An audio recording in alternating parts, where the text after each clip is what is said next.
Welcome into the Thomas Fitch Sports Show, and finally back after a couple-week break. As usual, I'm your host, Thomas Fitch.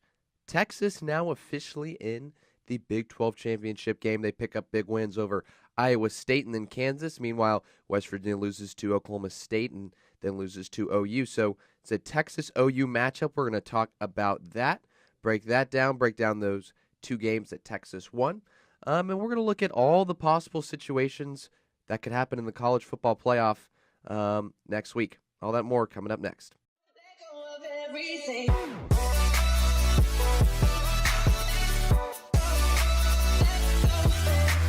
All right, so has been a couple weeks. Took last week off for Thanksgiving break. Hope y'all had a good Thanksgiving break. And just for the record, if it's a little sniffly today, I am having a little cold, little flu game action today, but I'm going to grind through just for y'all.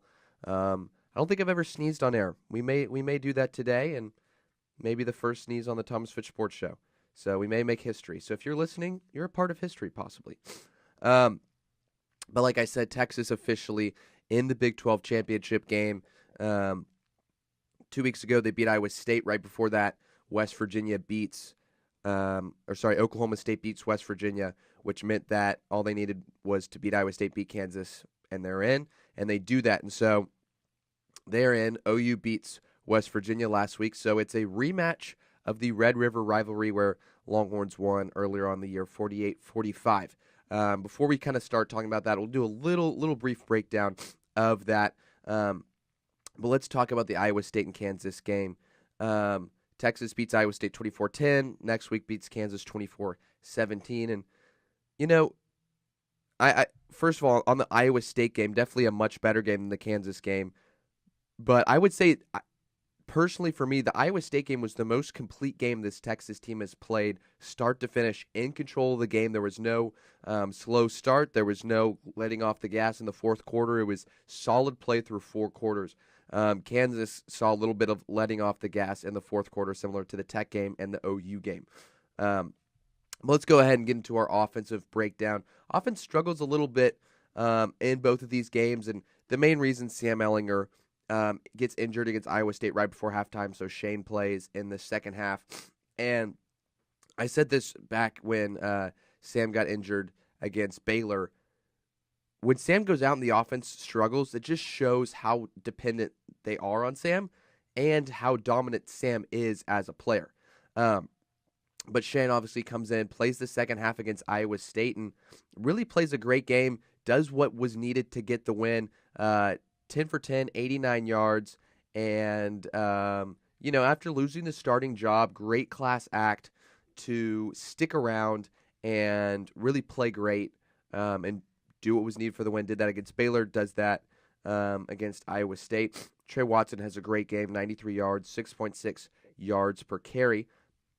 Sam also banged up against Kansas and, clearly wasn't 100% in that Kansas game. Missed a lot of throws, especially deep, couple to the middle. Also broke his interception streak at some 300-plus throws or completions without an interception. And, in the long run, I think it's a good thing that the streak came to an end before the Big 12 championship game. That way he's not having to worry about that. He can just focus on playing his own game. But at the end of the day, his health is going to be critical going against OU.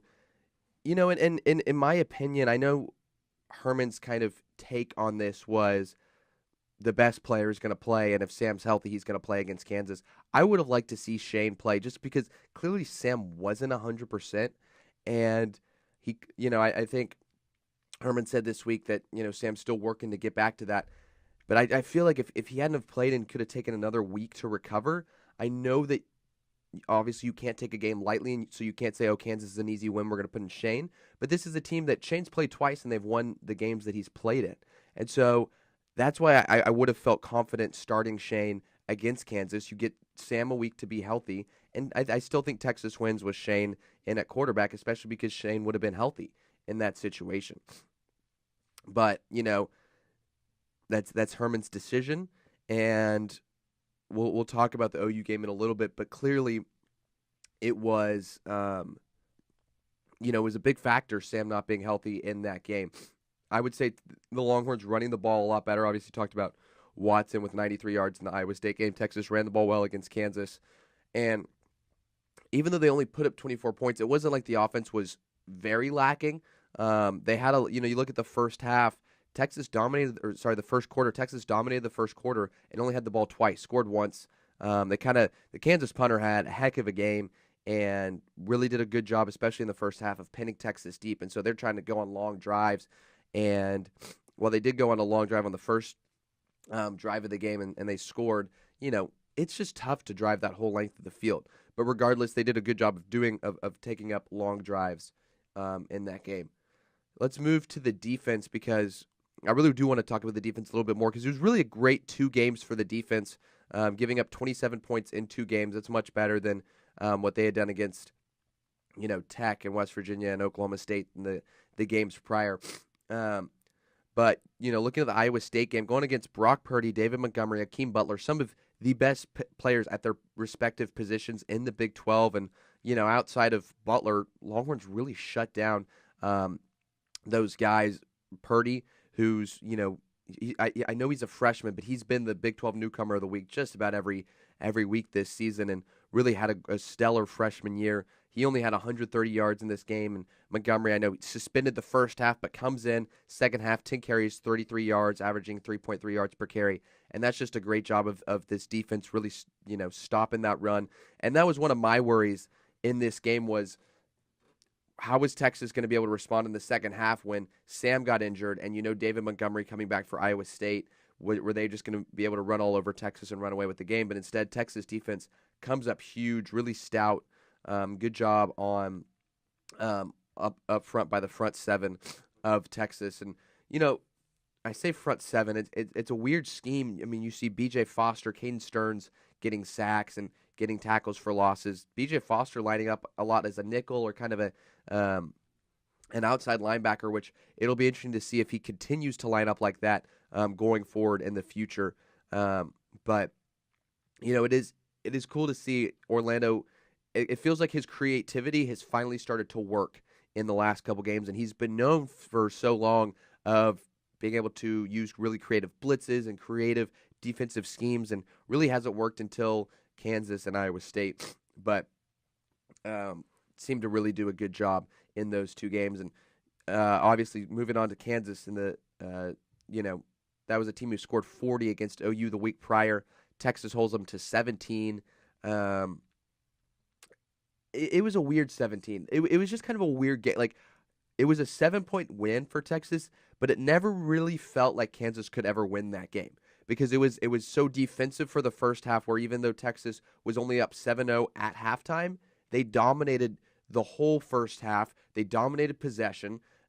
Kansas could not move the ball, and so because of that, that's why Texas felt like they were in control. And then they obviously 2 quick scores in the third quarter to go up 21-0. Then Kansas comes back with a touchdown. It's kind of a blown play, and they have some good athletes, and so they have a big run by their running back, like 65 yards or something like that for a touchdown. And then the last field goal they had was after a weird kind of onside kick call where the refs kind of blew it dead and gave possession to Kansas before anybody really had possession of the ball. But a lot of people and obviously Aggies and Sooners on Twitter have just been like, oh, Texas only beat Kansas by 7. And first of all, to all the Aggies and West Virginia fans out there, who's going to the Big 12 championship game? Yeah, we are.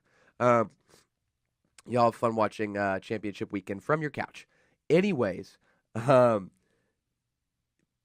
like I said, the 7-point win against Kansas was not as close as 7 points sounds. Kansas really never had a chance in that game, even though they had a chance to, they had one more onside kick where if they had recovered and scored, they would have tied it. Kansas was not going to win that game. It wasn't like 2 years ago when they beat Charlie Strong's team. Kansas had no chance in this game, even though it was close. One player I want to talk about who had a great game and, got national recognition for his game, Jeffrey McCullough, really stepped up. Gary Johnson was suspended. All we know is that he's violated team rules. Not exactly sure what that was. He will be playing this week in the Big 12 championship game. But McCullough comes in, has a big sack, a huge turnover when Kansas was driving. And, that's one of those, one of the reasons why I have a lot of optimism in this team. Just looking forward to the future is, guys like McCullough can come in. Joseph Osai had a good game. Obviously Stearns and B.J. Foster playing in the secondary. A lot of young guys. And while it's a bummer that Gary Johnson didn't play that game, it's giving these young guys reps because these are the guys who are going to be playing on the team in the next 2 years when Texas actually has a chance to compete to be in the college football playoff.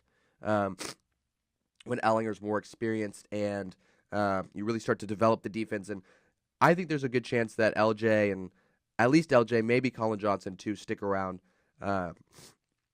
We'll see, but definitely really good to see some of those younger guys. I know he's not a freshman, but some of the younger guys get more experience and not only get more experience, but play well when they get in the game. I'm going to go to another new little segment that I've made up. It's called Back Talk. And so the point of Back Talk is basically my chance to air my grievances of people, whether it's on Twitter, whether it's, somebody I disagree with at a game or, something like that. And I just get to talk about it and I don't have to debate anybody. Maybe in the future I can have guests on and we can just really first take it out and just yell at each other. We'll see. But here's what happened. Here's the Back Talk for today. At the Iowa State game, I'm sitting behind a couple Texas fans, and they are just going after Chris Boyd. The Texas fans going after Chris Boyd. Every time the ball is thrown to him, they're like, "Oh, Chris, you should retire. Oh, Chris sucks so much." And the funniest play, there's one play, and obviously these guys don't know football enough. Texas is in a zone coverage. So, Chris Boyd goes back, receiver comes back with him, receiver cuts in, Chris Boyd stays where he is because, again, zone coverage, not man coverage. And the second Chris Boyd stays and the receiver goes, they go, "Oh, Chris Boyd blew it again."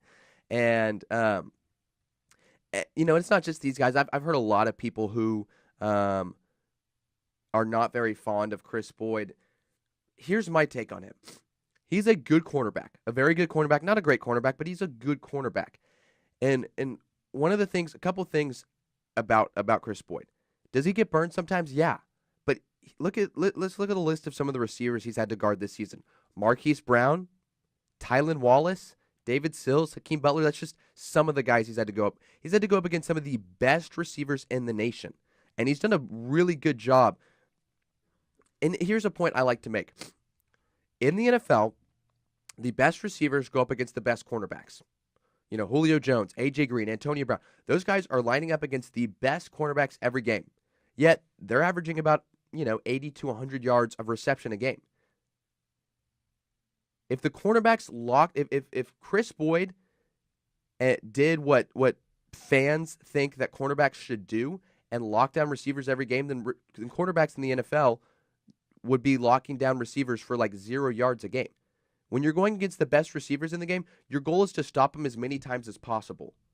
And your goal is to, keep them from going for 200 yards. But when you're a 6-foot cornerback and you're going up against a 6'6" wide receiver, there's some times where the quarterback just puts it in a place where you simply can't get it. And that's not your fault. Your job is to be in the best position possible. But when you're going against the best receivers, some of the best quarterbacks, that doesn't happen.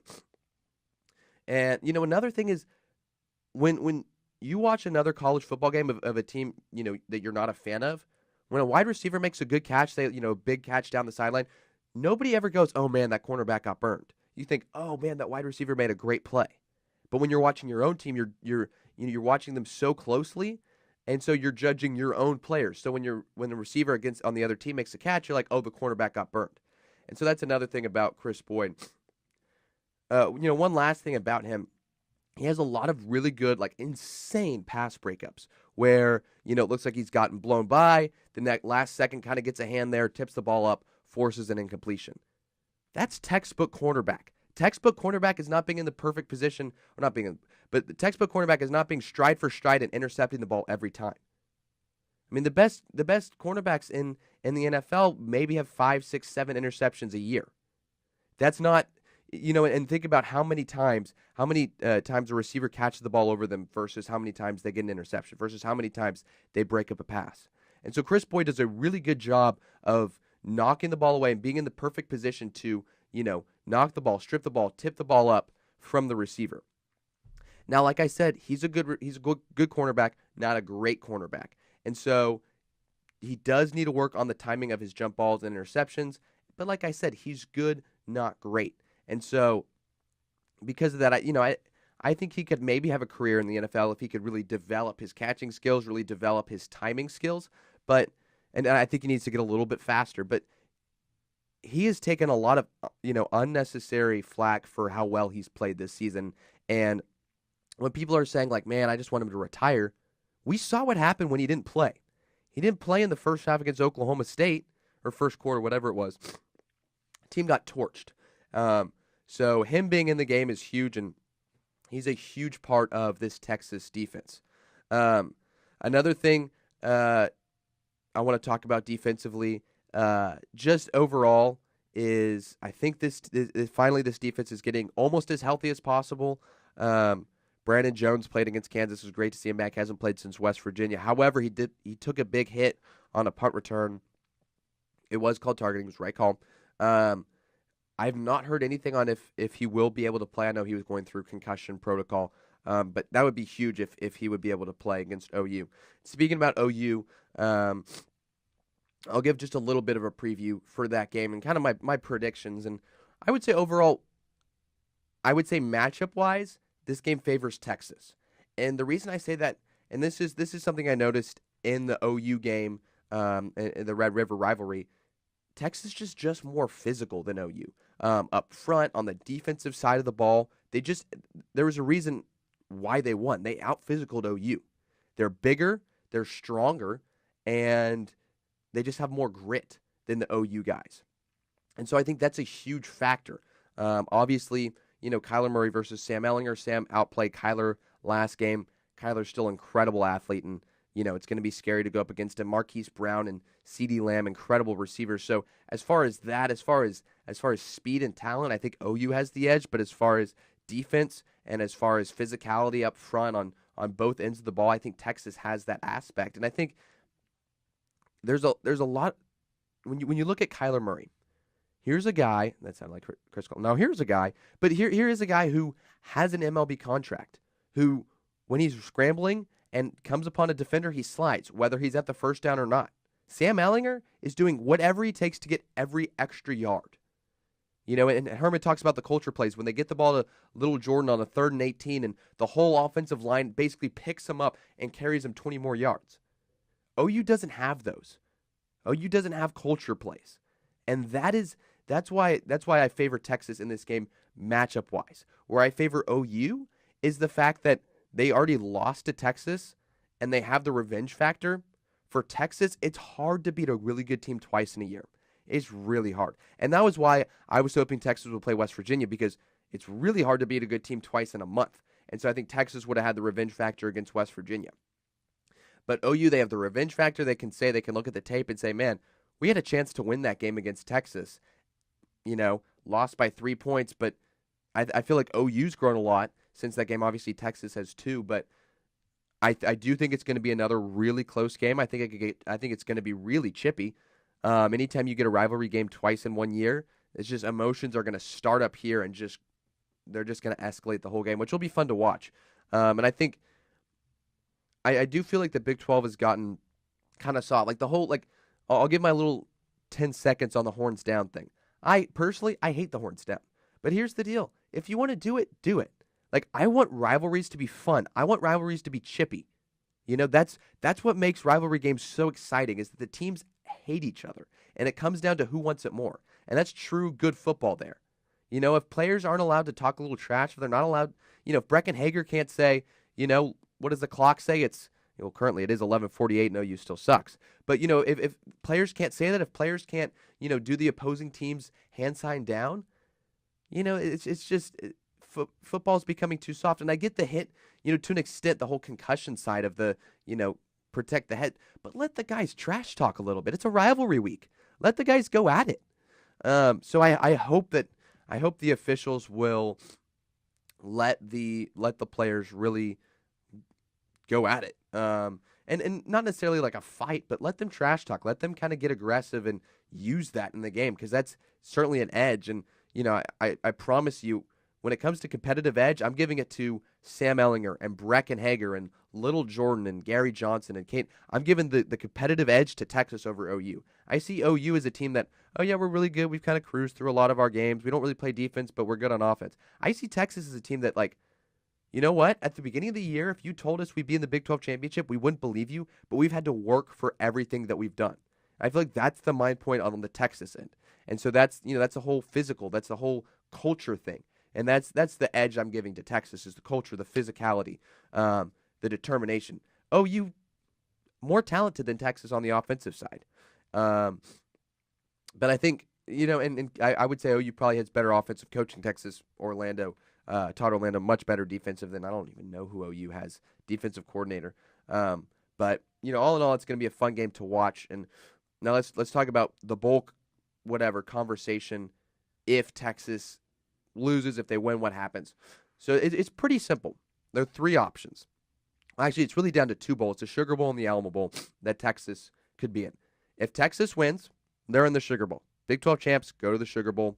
They play whoever finishes the best SEC team who doesn't win, who's not in the college football playoffs. So as of right now, if Texas wins and Alabama wins the SEC championship, it would be Texas, Georgia in the Sugar Bowl. Be a great matchup.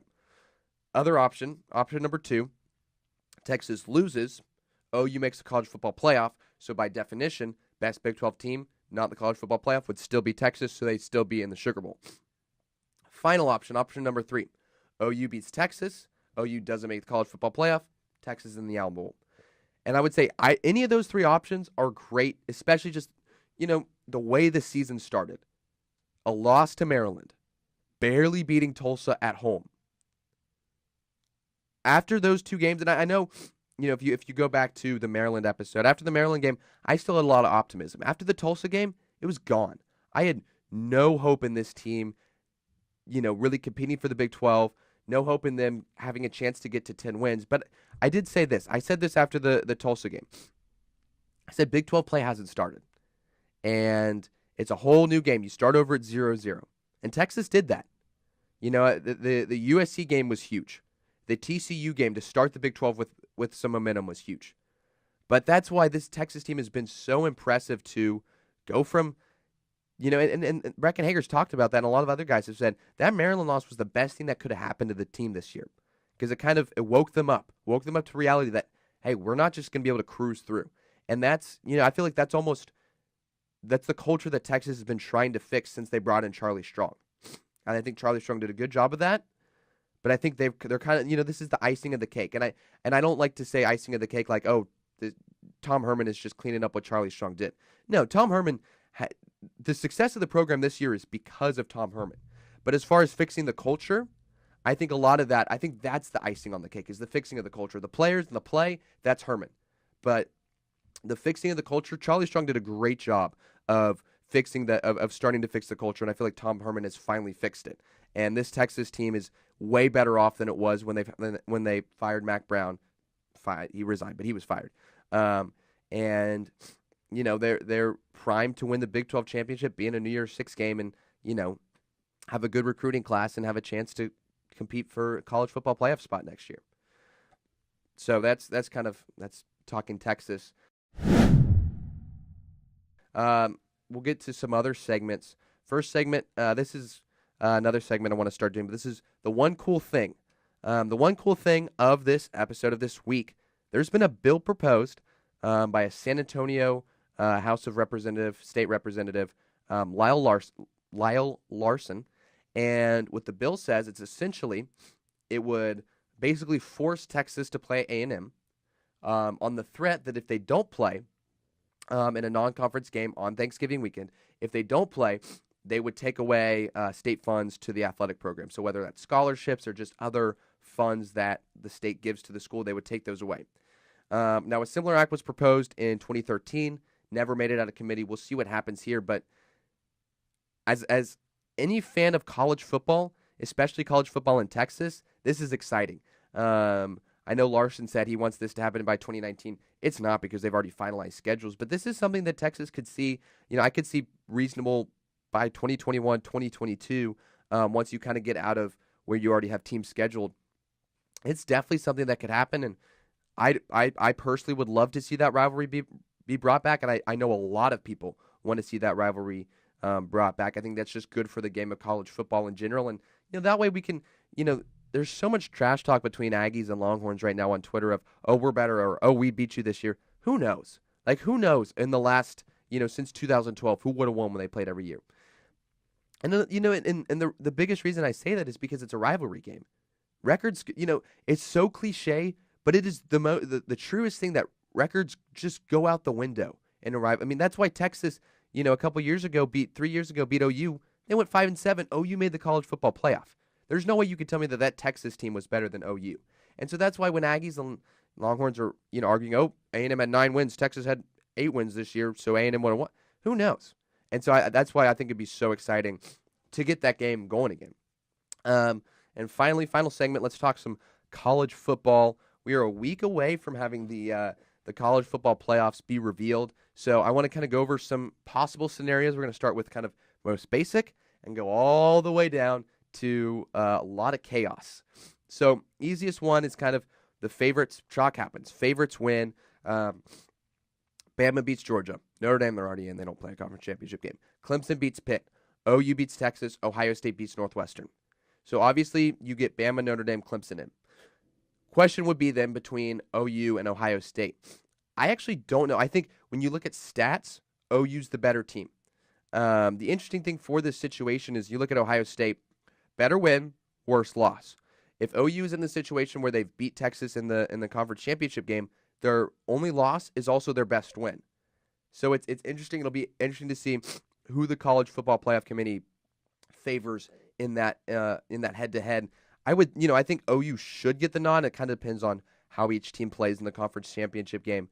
But the committee has favored Ohio State in the past. Obviously, we saw when they won with Cardell Jones, third string, and somehow they make it in. The committee likes Urban Meyer. They like to get Ohio State. They know it's good for ratings, but they have not been too keen on Ohio State so far this season. Obviously, Ohio State right now sits at 6th, but when Ohio State lost to Purdue, they shot way back in the rankings, even with only one loss. So that's why I just feel like this committee doesn't like this Ohio State team this year. So OU definitely sitting in a good spot, I would say. I think OU controls their own destiny, almost definitely, to make the college football playoff. All right, so let's go. Getting a little crazier. Here's where it could get interesting. Bama loses to Georgia. Notre Dame, obviously, we're not even going to mention them because they've solidified their spot. So Bama loses to Georgia. Clemson wins. OSU wins. So obviously then you'd have Notre Dame, Clemson, and Georgia in the playoff. Comes down to Bama, OU, and Ohio State. At this point, I would assume that the college football playoff goes with Bama.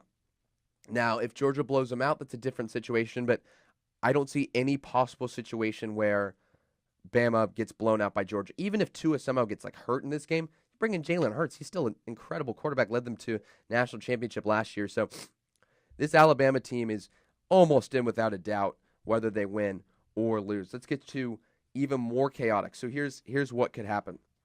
The top 3 win. So that's, Alabama, Clemson, and Notre Dame. So Alabama, Clemson, Notre Dame. So they're in. But Ohio State and OU lose.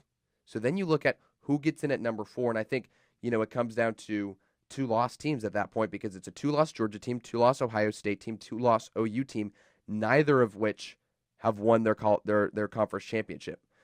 If Georgia loses, but it's close, they're in. But if Georgia gets blown out and Ohio State and OU lose big, there's a small chance that Michigan gets in, I think. Just because I think it would be hard for the committee to let any 2-loss team who's gotten blown out the week before. I think especially, if Ohio State loses, you can look at, okay, Michigan game was a fluke. If OU loses big, you're like, okay, they have no defense. They don't belong here. If UGA loses big, well, I think UGA has the edge there being SEC and having to play Alabama. If they lose big to Alabama, well, okay, so here's the thing. And this could be interesting. If this situation happens where Georgia, even say they lose close to Alabama, meanwhile OU and Ohio State lose, then we're going to have Georgia and Alabama playing, again back-to-back because it would be SEC championship game and then they would play again in the first round because Georgia would be the 4th seed. So a lot of interesting situations.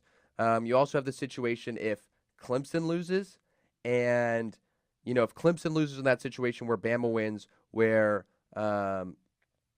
and then Ohio State and OU lose, I don't even know what happens there. I think Clemson may be out with a loss just because of the weak schedule of the ACC.